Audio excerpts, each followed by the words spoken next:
Alright, so I wanted to wait until I knew that this game wasn't going to get funded before I made this video. Um,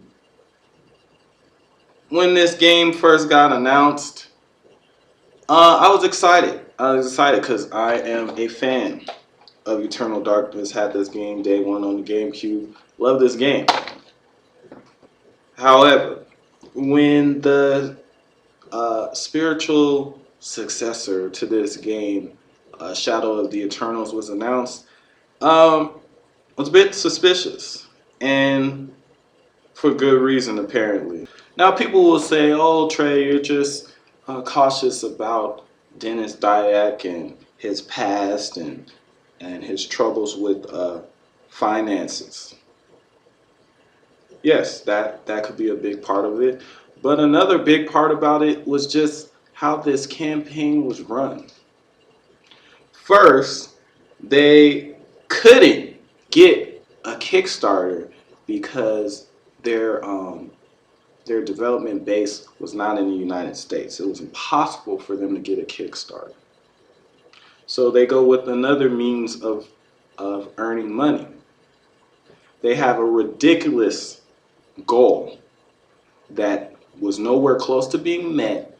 But then in the middle of that, magically, when they see that they're not getting anywhere close to that amount, magically, they're able to get a Kickstarter. Magically. Right? So, with this Kickstarter, they were trying to get, I believe, $1.2 million. Just for the pilot episode of this game, which would have been about 2 to 4 hours. They needed $1.2 million for 2 to 4 hours of content. And the only way we were going to get more episodes is if they reached stretch goals that surpassed even that amount. So even if the game was financed at $1.2 million, there was no guarantee that we would get anything past that 2 to 3, 4 hours of content.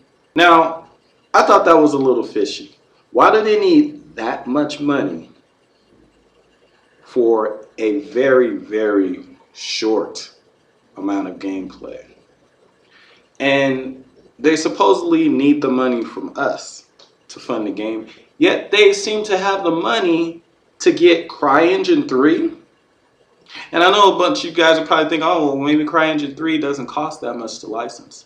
Well, you know, I did some research, and it appears that CryEngine 3 cost about $1.2 million to license.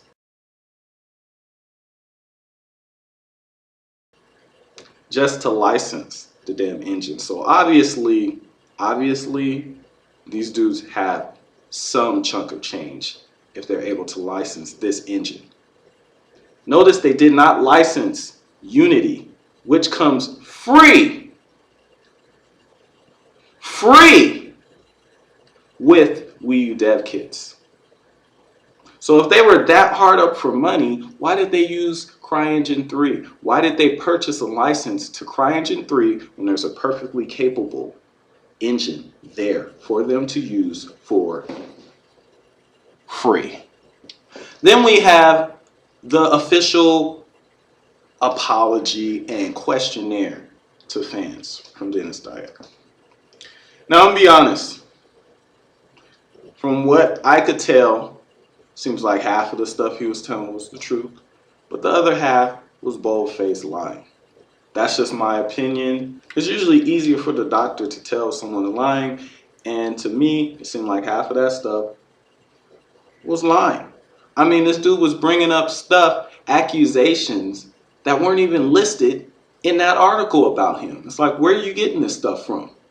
Also didn't help the fact that it seemed like even though he's not in charge, it seems like he's running things from behind the scenes. The CEO of Precursor Games didn't seem like he was running things to me. I don't know, you just saying, hi, I'm the CEO of Precursor Games, and we love games, and we hired the best people in the industry to work on this game, and You guys run out there and support it. Yeah, because I'm the CEO of Precursor Games. Thank you very much. It's like, really? Really? You didn't seem very CEO-esque to me. Just my opinion. Okay, so they weren't going to meet the goals on any of those, so they closed shop on those, what, a couple weeks before they were going to finish, because there was no way they were going to hit that target, 1.2 million.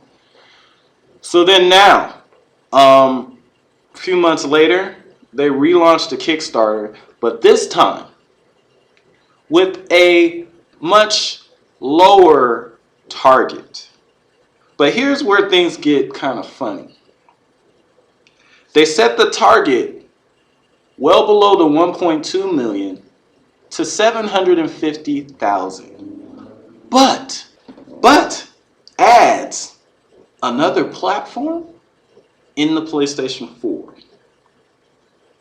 So let me get this straight. So before, when it was just for the PC and the Wii U, they needed 1.2 million. But now, just a mere months later, they're going to make it for the Wii U, the PC, and the PlayStation 4. But now they only need about 750,000, at least for the Wii U and the PC. That's kind of strange. But here's where the red flag really came up for me.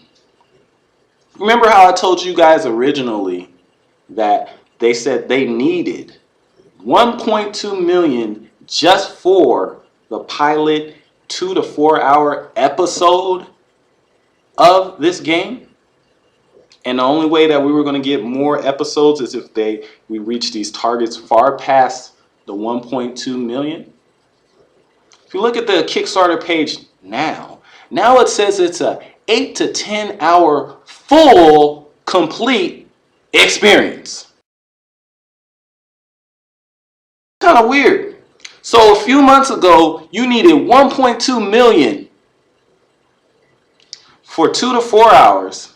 Now, just a few months later, you can give us the whole 8 to 10 hour experience for 750,000? Really? Really? Yeah. Look, I would love a sequel to Eternal Darkness.